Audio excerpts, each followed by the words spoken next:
Hello grade 7 students, welcome to Math-Like TV. Ngayon po ang video ito, aking ituturo sa inyo how to find between two consecutive integers where the square roots lies. Tapusin nyo lamang ang video ito hanggang sa dulo upang kayo ay merong matutunan.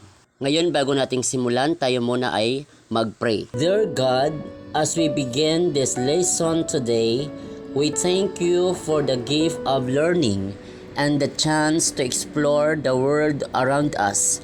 Please be with us, guide our minds, and help us to understand and remember what we learn. Bless our teachers and make this time of learning fun and exciting. In Jesus' name, we pray. Amen. Ngayon atin nang simulan. Una, narito yung mga perfect square roots. Okay. Narito ay 1 to 10 lang muna ang ating kinuha na perfect square root dito sa ating chart. Okay, square root of 1, that is 1. Square root of 4, that is 2. Square root of 9, that is 3. Square root of 16, that is 4. Square root of 25, that is 5. Square root of 36, that is 6. Square root of 49, that is 7. Square root of 64, that is 8.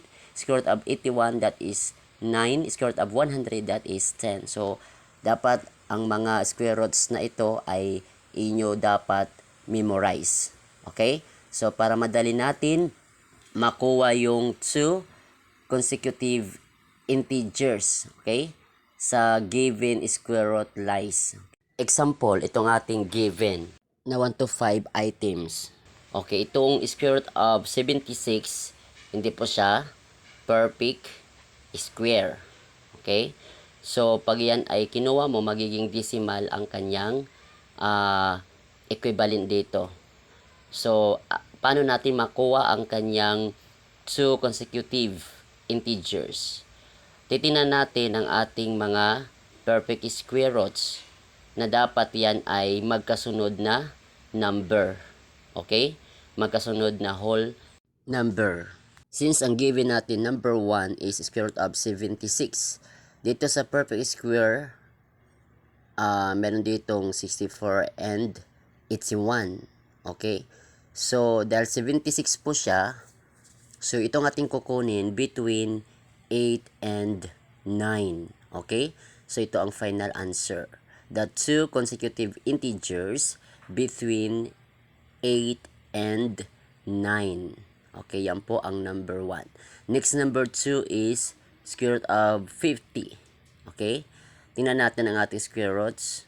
Perfect square roots. Tingnan natin. So, ang meron lang dito ay yung 49.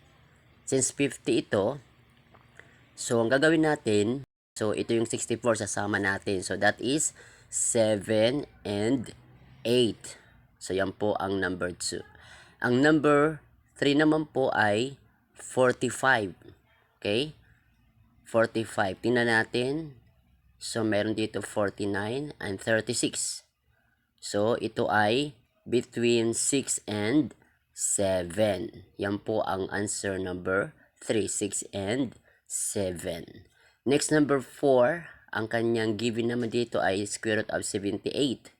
So, dito ang mayroon ay 81, then 64. Okay?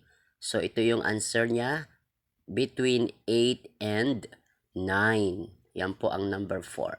Last, number 5 given is square root of 35. So, dito sa ating square root, dito sa perfect square roots, ay 36 ang mayroon, then 25. So, ito ay between 5 and 6. So, ito po ang final answer. So, yan lang po kadali ang pagkuha ng two consecutive integers. Okay? Sa given na square root lies. Okay, now, it's your turn. I give you 5 items. Comment your answer. Kaya ngayon, kung meron kang natutunan, pakipindot naman ang like. At kung bago ka pa lamang sa aking channel, pakipindot naman ang subscribe, maging ang bell notification upang ikaw ay laging naka-update sa mga bagong video ni upload sa akin channel na ito. Maraming salamat po sa inyong panonood.